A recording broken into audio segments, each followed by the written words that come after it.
Welcome, you deep divers, to another exploration into a fascinating slice of history and culture. Today, we're taking a deep dive into a period that, at first glance, might seem like a mere placeholder in British history. But as we'll unpack, it was a surprisingly vibrant, influential, and even, well, audacious era. The English Regency. We've gathered a fascinating stack of sources for you today, everything from meticulous historical accounts to detailed analyses of design, art, and even fashion, all painting a really vivid picture of this unique time. Our mission today is to cut through any preconceived notions and, distill the very essence of the Regency. We want to give you a comprehensive understanding of its unique characteristics, its complex historical backdrop, and its lasting impact on everything from the grandest architecture to, say, the smallest detail of a lady's gown. What's truly fascinating here is how the term Regency itself refers to a very specific, relatively short period, officially 1811 to 1820. That's when George, Prince of Wales, acted as regent for his incapacitated father, King George III. But as we'll discover, the stylistic and cultural influences of this era extended far beyond those strict dates, leaving an indelible mark on British society and influencing design trends across the globe. This deep dive will illuminate not just what defined the Regency, but why it developed its distinctive flair, and how its spirit of eclectic innovation resonates even today. It's a period that really embodies how personal drama and global events can directly shape aesthetic movements. Okay, let's unpack this historical background first, because understanding the extraordinary figure at the center of it all, George IV, is absolutely key to grasping the spirit of the age. The English Regency, as you said, officially spanned 1811 to 1820. This crucial period began because his father, King George III, became permanently insane in November 1810, necessitating the implementation of the Regency Act of 1811. So effectively, George IV was governing years before he officially ascended the throne, holding immense power while still a prince. Exactly. And if we connect this to the bigger picture, George IV, born in 1762, officially became king in 1820. However, his effective rule had begun much earlier, in 1811, when he took on the responsibilities of regent.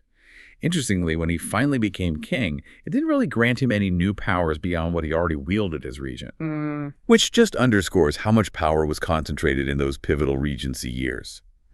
It's absolutely crucial to understand his rather, well, tumultuous personal life, as it deeply intertwined with his public role and, surprisingly, influenced the very excesses and eclectic tastes that defined the era. For instance, we see his deep, though politically impossible, love for Maria Fitzherbert. He secretly and invalidly married her in 1785. Invalidly? How so? Well, it was a major scandal waiting to happen and was invalid on two major grounds under the Royal Marriages Act of 1772. Firstly, as a royal family member under 25, he couldn't marry without the king's consent, which he certainly didn't have. Right. Secondly, and perhaps even more controversially for the time, she was a Roman Catholic. Oh, that would definitely be a problem. A huge problem. It would have disbarred him from the line of succession, so this personal defiance sort of set a tone. Then there was his official but famously failed marriage to Princess Caroline of Brunswick in 1795. It was a union just fraught with open animosity and public scandal. Really quite messy. I've heard about that. Didn't he try to divorce her later? He did. He tried unsuccessfully to divorce her after his accession in 1820, dragging the royal family through a humiliating public trial. Though she died in 1821 before any formal resolution. And in a particularly poignant personal tragedy, their only child, Princess Charlotte, died in 1817. Oh, that's terrible. How old was she? Just 21 years old. And she died giving birth to a stillborn child. This event was a profound national shock, deeply affecting the royal line by removing the next in succession, and undoubtedly left George V devastated. This blend of personal drama, opulence, and tragedy truly colored his public persona and arguably the entire era. That's a truly pivotal personal and political backdrop. So George V, despite his personal excesses and turmoil, he still had to govern. How did his political choices play out? Well, beyond the personal, the political landscape during his regency was incredibly significant. When the restrictions of the Regency Act expired in February 1812, there was a widespread expectation that George would immediately appoint his old Whig friends to key ministerial positions. His political allies, right? Exactly. Yeah. And he had long chafed under his father's Tory government. However, in a surprising and incredibly astute move, he chose to retain his father's ministers. Really? Why was that so significant? Well, this decision, in retrospect, greatly benefited the nation. Many leading Whigs at the time, people like the second Earl Grey, The tea the guy. very same, they were actually prepared to abandon the ongoing war with France and effectively leave Napoleon dominant in Europe. Wow.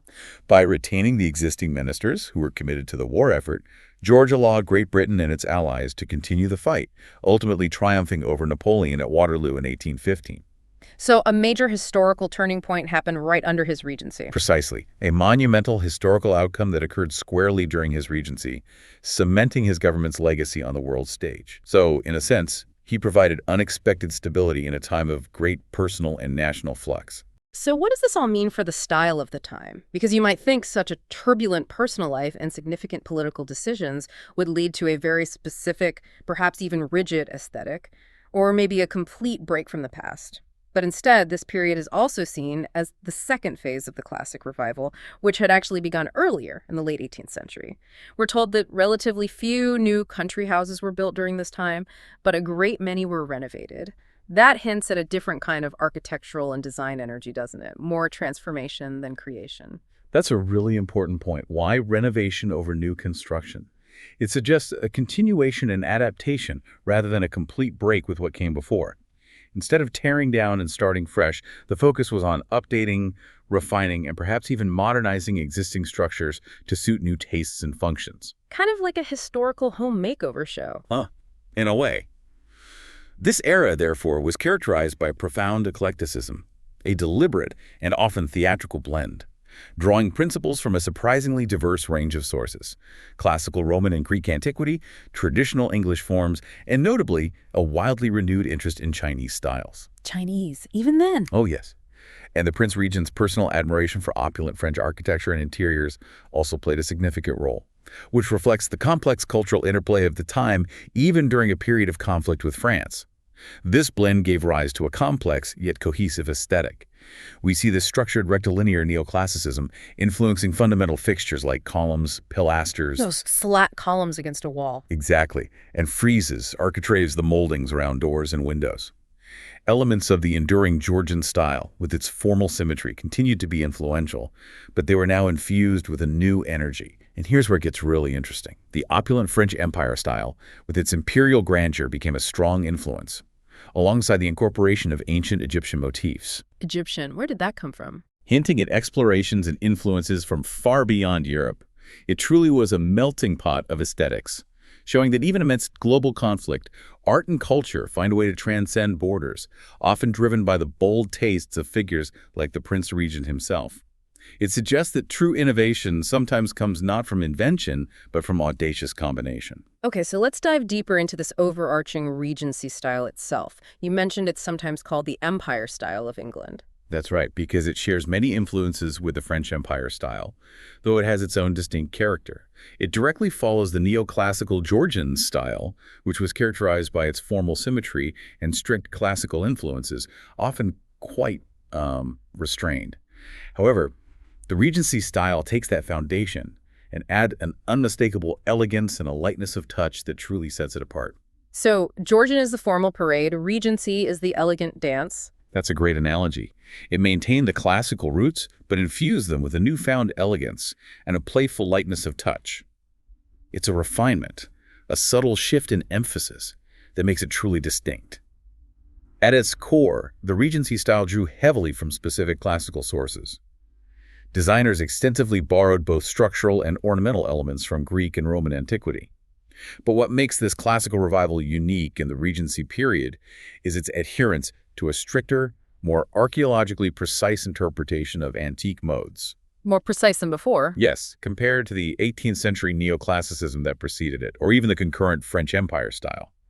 This meant designers weren't just vaguely referencing antiquity, they were studying unearthed ruins and ancient texts, striving for a purity of detail and structure, a scholarly approach. Interesting. And here's where it gets really interesting and unexpected.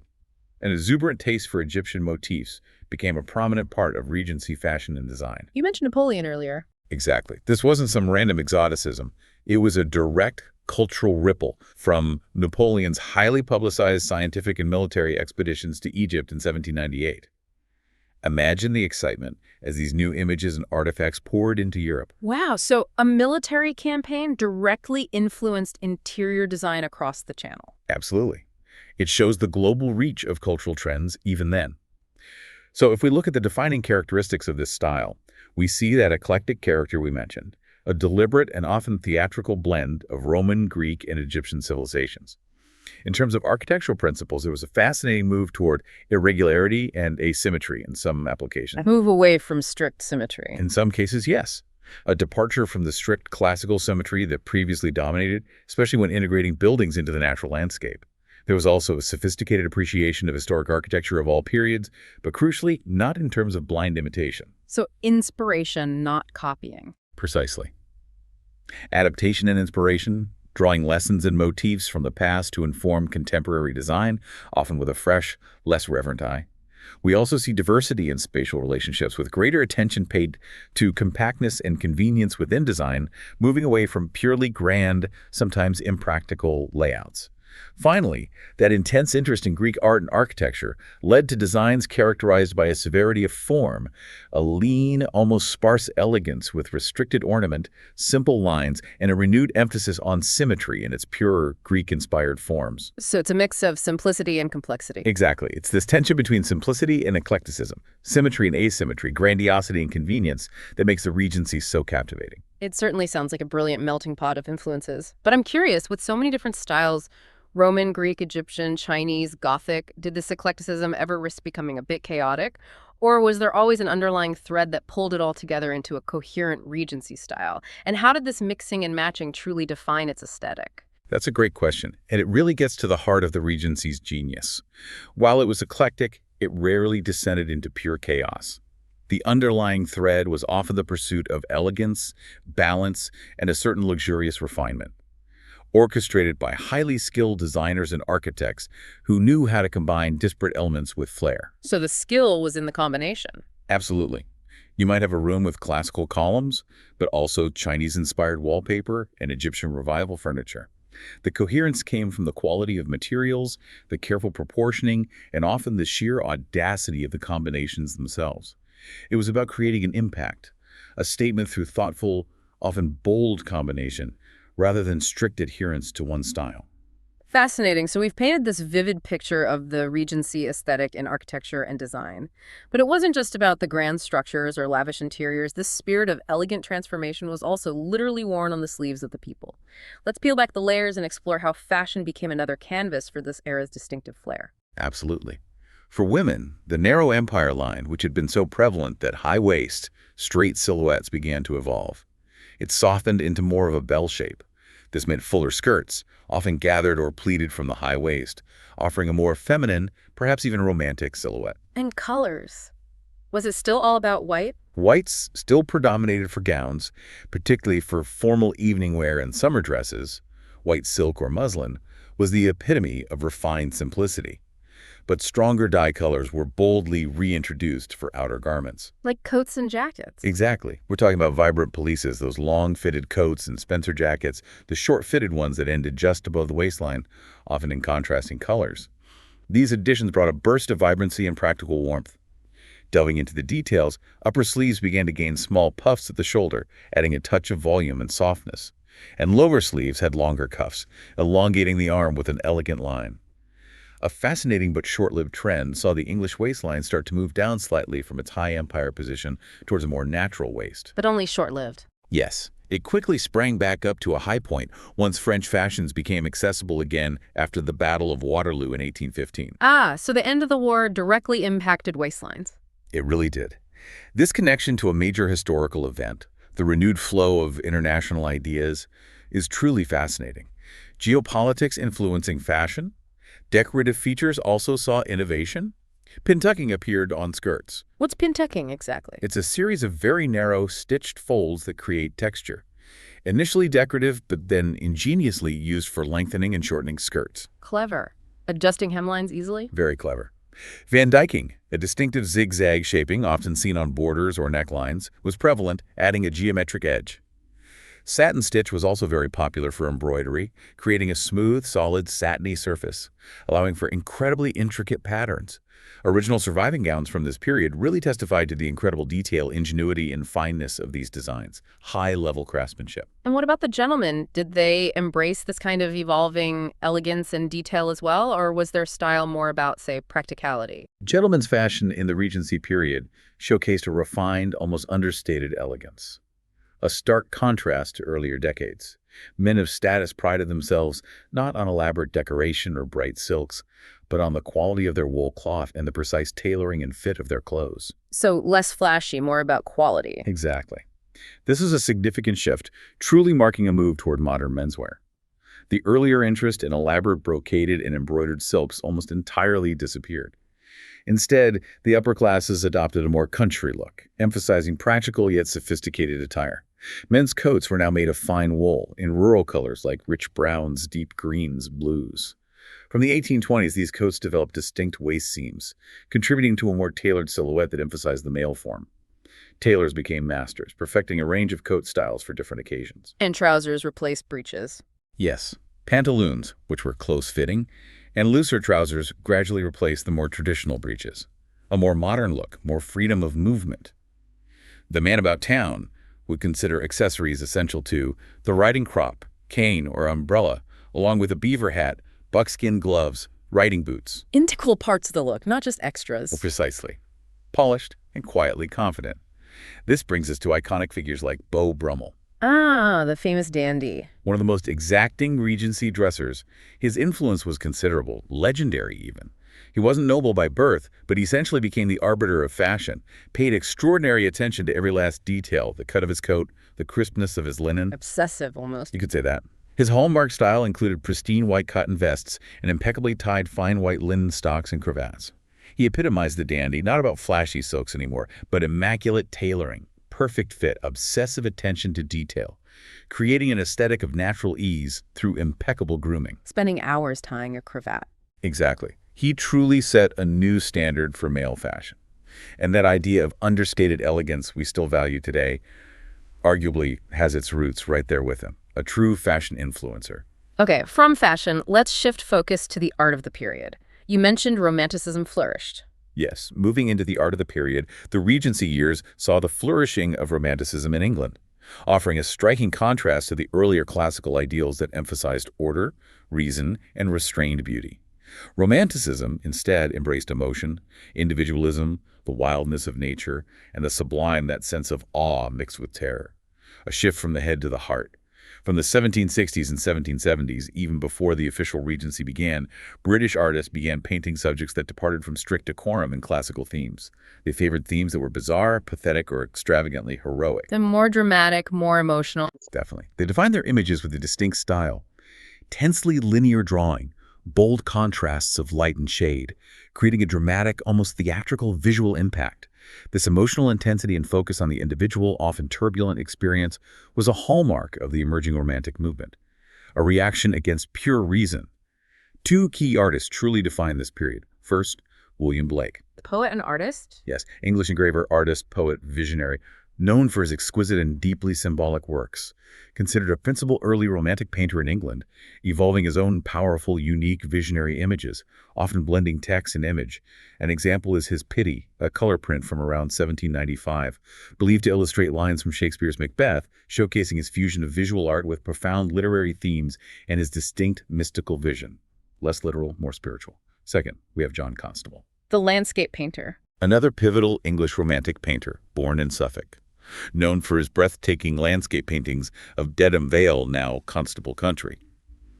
What's noteworthy about Constable is that he didn't have to overcome a strict neoclassic tradition in the same way.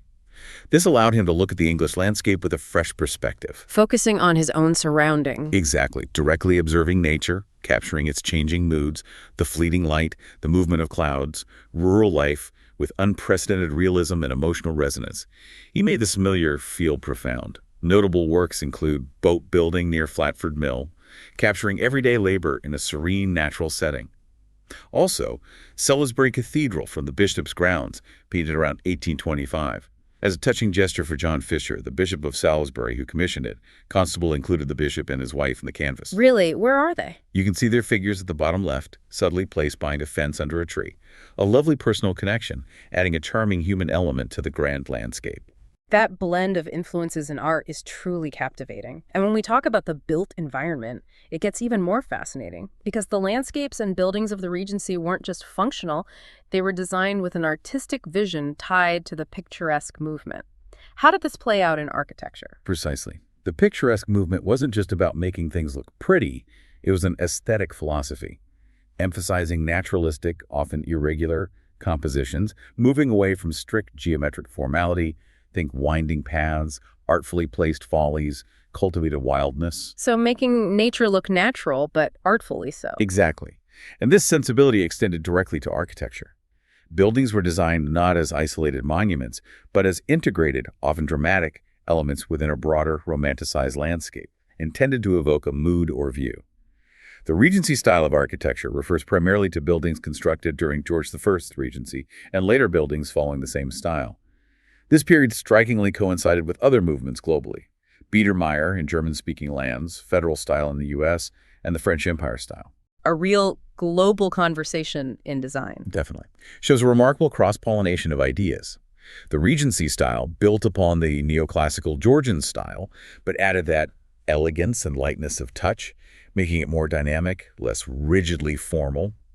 At its heart, Regency taste was rooted in Greek and Roman antiquity, borrowing structural and ornamental elements, and it offered that stricter, more archaeologically precise interpretation than earlier neoclassicism or the French Empire style. That focus on accuracy again? Yes, purity of detail, a scholarly approach, often incorporating specific Greek orders like Doric or Ionic with precision, and of course, that exuberant taste for Egyptian motifs, fueled by Napoleon's expeditions. Injecting an exotic flair, sphinxes, lotus leaves, obelisks. Beyond the classical and exotic, the style also embraced irregularity and asymmetry, especially in relation to landscape. An appreciation for historic architecture of all periods, Gothic, Italian villas, but critically, not blind imitation. Inspiration, not templates, leading to those charming follies. Right. Adapting and reinterpreting elements. There was also a focus on diversity and spatial relationships, greater attention to compactness and convenience, more livable buildings. And that intense interest in Greek art led to designs with severity of form, restricted ornament, simple lines, and return to classical symmetry in its purer forms, even while asymmetry was explored elsewhere. Noted architects. Henry Holland was a primary leader of the early phase. In his work for the Prince Regent, he notably combined classical motifs with elements from the opulent Louis VI style of France. More cross-channel influence. Exactly. Thomas Hope was also highly significant, influencing the period through his publications. Iconic architectural examples. Carlton House, particularly its portico, the grand entrance, embodied its classical grandeur. George V's London base. But perhaps the most celebrated and visually striking example, capturing its eclectic, flamboyant spirit, is the Royal Pavilion in Brighton. Ah, yes. The one that looks like it belongs in India. Precisely. A grade I listed former royal residence, built in stages as a seaside retreat for George. Its unique style vividly reflects the eclectic tastes, merging fantastical Asian and Indian architectural forms, domes, minarets, intricate trellises with a surprisingly refined, often classical interior sensibility. A true architectural fantasy. If architecture gave us the shell, interior design filled it with incredible detail, a transition from the more restrained George III era. And this period began with a rather severe neoclassicism, didn't it? It did. Initially, interior design embraced a very clean, severe neoclassicism. Furniture became heavier, more massive in proportion compared to earlier pieces. Restricted ornaments, simplified lines, strong geometric forms. However, later in the period we see a shift. Exaggerated curves and superfluous decor began to emerge. A move away from that purity. Yes, marking what some critics saw as a decline toward something more ornate, even whimsical. Despite these shifts, the principle of symmetry was generally strictly followed in interior arrangements, creating balance and order, even if individual pieces became more flamboyant. Regency interiors had a pronounced miscellaneous character, reflecting those diverse inspirations, drawing heavily from Chinese and Gothic art alongside Egyptian and classical Greek and Roman influences. A real melting pot inside the house, too. Definitely. Creating spaces both grand and surprisingly exotic, often in the same room. The core characteristics were elegance, symmetry, generous space, and mastery of proportion. creating a harmonious, sophisticated, yet sometimes playfully theatrical environment. In terms of spatial relationships, public rooms were typically on the ground level and vary dramatically in shape circles, octagons, adding visual interest, breaking from rectangular boxes. More dynamic layouts. Yes. And a clear distinction in use. Dining rooms often exuded masculinity, heavier furniture, somber colors. Drawing rooms embraced femininity, lighter, more decorative. Social rooms were prime importance, given the increasing informality of social gatherings, reflecting shifting societal norms. And Regency furniture, generally, was heavily inspired by the French Empire style, solidifying that cross-channel influence. Specific interior elements. Ceiling design sometimes featured offering sunken panels in squares, rectangles, octagons. Creating an architectural pattern. Yes. Terracotta medallions often ornamented the center, but the major emphasis was generally simplicity, complementing rather than overwhelming the room. Walls featured overmantels, impressive structures over mantelpieces, sometimes with large mirrors drawing the eye up. Windows were adorned with elaborate pelmets, concealing curtain rods, and rich drapery, adding sumptuous textile layers. Floors, stones sometimes used in entrance halls, scagliola, a plaster technique, frequently imitated luxurious marble. Opulence without the cost of real marble. Exactly, and butt-jointed floorboards provided a clean, continuous look for wooden floors. This level of detail is incredible, and the source material gives us fantastic examples, particularly from Carlton House and, of course, the Royal Pavilion in Brighton. Carlton House, George V's London place, was the archetype, right? With rooms like the Crimson Drawing Room, the Golden Drawing Room. Yes, the Grand Staircase, Great Hall, Throne Room. Their very names signify their importance as showcases of the era's grand theatrical aspirations. But it's the Royal Pavilion in Brighton where the eclectic influences truly come alive. It's a riot of color and form, isn't it? Like stepping into another world. Indeed. Take the banqueting room. Described as highly theatrical in style, designed for extravagant feasts, heavily featuring chinoiserie, that whimsical European take on Chinese traditions. Imagine a magnificent chandelier with luminous lotus glass shades, stylized dragons seeming to fly through the air, blue lampstands, intricate lattice work, creating an immersive, exotic dining experience. The music room is another stunning testament to chinoiserie and sheer imagination.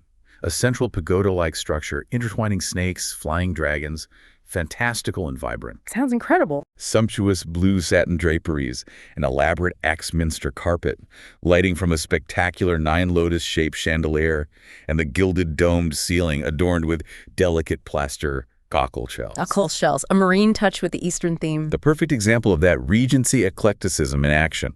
Moving to more functional spaces, the anteroom library featured striking green dragon wallpaper. Dragons in the library. Playful yet elegant. Niche bookshelves, and perhaps surprisingly, Egyptian-inspired columns, diverse motifs in one room. Queen Victoria's room, though used later, designed during George's time. Chinese export wallpaper, a closet, a grand mahogany four-poster bed, blending Eastern patterns with classic English comfort. The saloon, for receptions, had elegant pearl-white walls as a backdrop for vibrant silk-woven panels and draperies. A circular carpet featured dragons and sunrays, and a magnificent Kylan clock, bought in France, embellished with Asian porcelain, flanked by turquoise-glazed Chinese Buddhistic lions Kylans. Above it, a Japanese group. Seated Buddha between two children, surrounded by ornate gilt bronze foliage lotuses, sunflowers. A breathtaking focal point embodying global influences. The long gallery, for promenading, painted with trees, rocks, shrubs, birds against the soft pink background. An almost pastoral indoor landscape. Central painted glass ceiling, painted lanterns, iron cast to imitate bamboo, enhancing the exotic, whimsical atmosphere. The banqueting room gallery, for guests to retire for cards and drinks, featured distinctive palm tree columns and elegant dolphin furniture. Palm trees and dolphins. Reinforcing the exotic theme, blending disparate influences seamlessly. Finally, the music room gallery for small concerts, sometimes dancing, housed beautifully decorated console tables originally from Carlton House. A direct link between his homes. Yes, and a grand piano, rosewood case inlaid with brass, indicating high craftsmanship and musical entertainment. These details truly bring the eclecticism, lavishness, and sheer theatricality of Regency interior design to life. You know, we've talked about the grand statements and lavish interiors, but the genius is also in the details, isn't it? What kind of individual pieces of furniture truly captured this distinctive Regency spirit? Something different from earlier periods, perhaps with that exotic flair. Indeed. A key figure was Thomas Hope, wealthy collector and designer. Published the influential book Household Furniture and Interior Decoration in 1807. His designs were largely derived from French Empire models, again showing that strong cross-channel influence. Hope advocated for a complete aesthetic environment. Let's explore some key pieces. Take the monopodia. Imagine a table support that's a sculpted lion's paw, emerging directly from the table's chest or apron. Powerful, mythological, often on side tables. The dressing table, often rich mahogany inlaid with ebony for contrast. Trestle base, incurved sides, triangular base, classical paw feet. The sofa table, very functional, popular. Noted for distinctive drawer pulls, often brass, and characteristic X-frame support. Elegant and stable. Chairs were particularly innovative. The armchair in the Egyptian taste, designed by George Smith, featured striking lion monopodia front legs continuing up to form the arm support. Sculptural. Like furniture meets statue. Exactly. Utilized caning for lightness and texture. Made of ebonized carved wood stained black, highlighted with luxurious gilding. Sumptuous, emphasizing exotic inspiration. Then there's the iconic Trafalgar chair. Lighter, significant design. Named after the bat. Yes, famously used in mourning after Nelson's death, though popular beyond that. Its essential feature is the continuous curving line, sides of the back, seat rail, legs. Fluid, elegant silhouette. Incorporated the fashionable outward curving front leg, spiral turning on styles and crest, caning seat, curved knee, and those distinctive saber legs. Saber legs, like a sword. Yes, curving outwards like a cavalry sword, giving the chair a dynamic yet graceful silhouette. Practical, comfortable, refined Regency elegance. Other notables, the chiffonier, a sideboard with 2 doors, often brass lattice work on front. Storage and display. Armchair and footstool sets, armchair with padded manchettes, saber legs, arm support sweeping back in a swirl. Dynamic line. The footstool displayed an Anthemion motif honeysuckle pattern from Greek design on its round, tapered, reeded legs. Refined detail. The Regency cabinet, a general category reflecting classical exotic influences. And finally, grand 4-poster beds and truly opulent state beds, emphasizing luxury, status, theatricality in the bedroom, often draped in rich fabrics. Each piece speaks to the unique design language of the Regency. Okay, one last area before we wrap up the colors. You mentioned interiors weren't just white. Absolutely. Lastly, we can't discuss the Regency without touching on its distinctive color palette.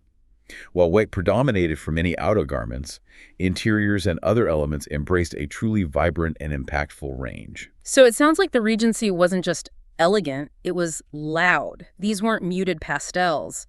What did this mean for the sensory experience? Spaces exploding with color. Not muted at all.